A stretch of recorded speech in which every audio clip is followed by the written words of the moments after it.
U.S. dental care crisis. It should not be a luxury to keep your teeth in your mouth.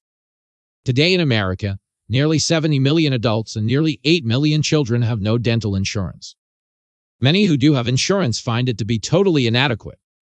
As chairman of the Senate Health, Education, Labor and Pensions Help Committee, I recently held a hearing about the dental care crisis in the United States. Ahead of that hearing, I asked Americans from across the country to share their experiences with dental care in our country. The responses poured in from people who told us, "I am in constant pain. I can't afford dental care. I can't find a dentist. My insurance won't cover the dental procedures I need, and I worry about my children's health." One person from Georgia told me that she has had temporary caps on her two front teeth after breaking them as a child. For 15 years, she hasn't been able to afford permanent replacements. Her caps flake off into her food every time she eats.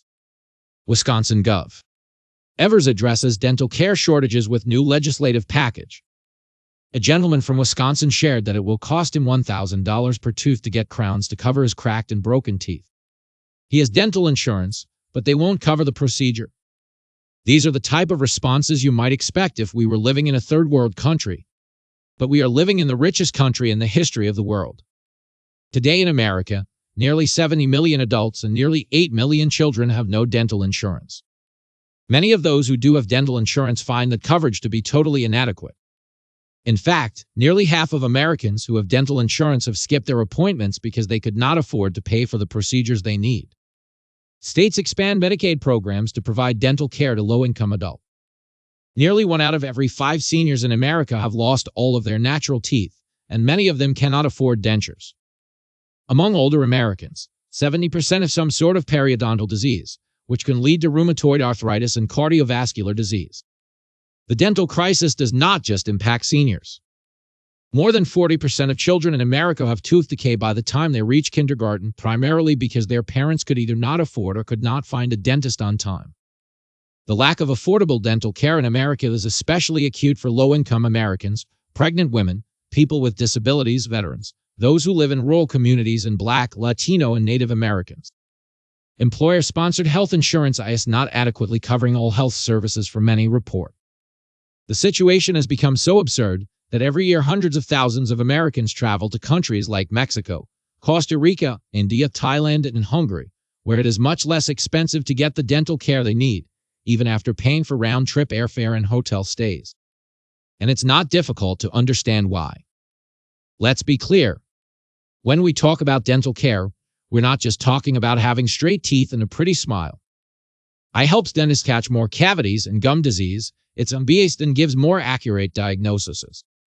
If people don't receive high-quality dental care, they are in danger of living their lives in severe pain. A major cause of absenteeism from school is tooth itches and dental pain. Nearly half of adults in America have some form of periodontal disease, which makes them 2 to 3 times more likely to have a heart attack, stroke, or some other serious cardiovascular emergency. And when your teeth are in bad shape and you cannot chew your food properly, you are at greater risk of diabetes, digestive problems, and poor birth outcomes.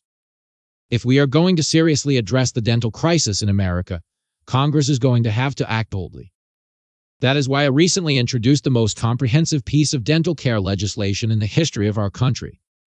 Maine Dental Professional starts nonprofit, drives mobile care truck statewide to serve those in need. Let me very briefly describe what this legislation would do.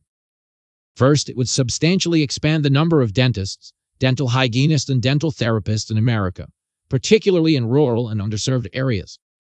In my view, it is unacceptable that 67% of rural communities in America are designated as dental professional shortage areas. What that means is that millions of rural Americans in our country either have to travel long distances to get to a dentist or simply go without the care they need.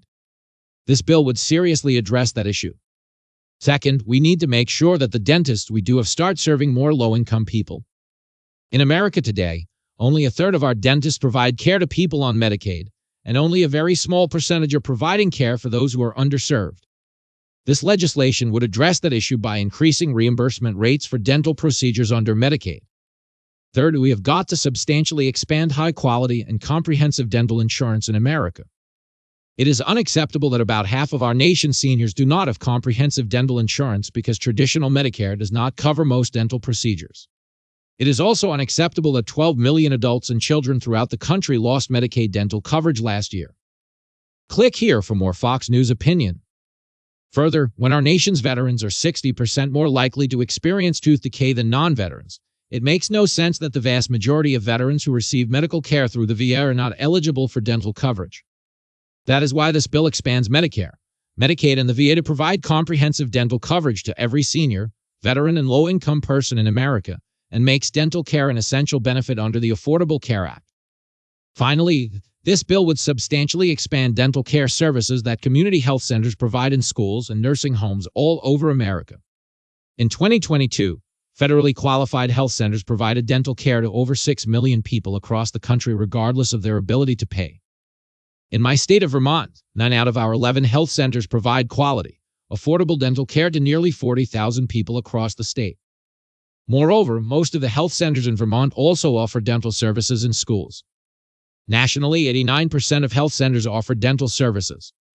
In my view, we should expand dental care to all health centers in America, and that's precisely what this bill would do.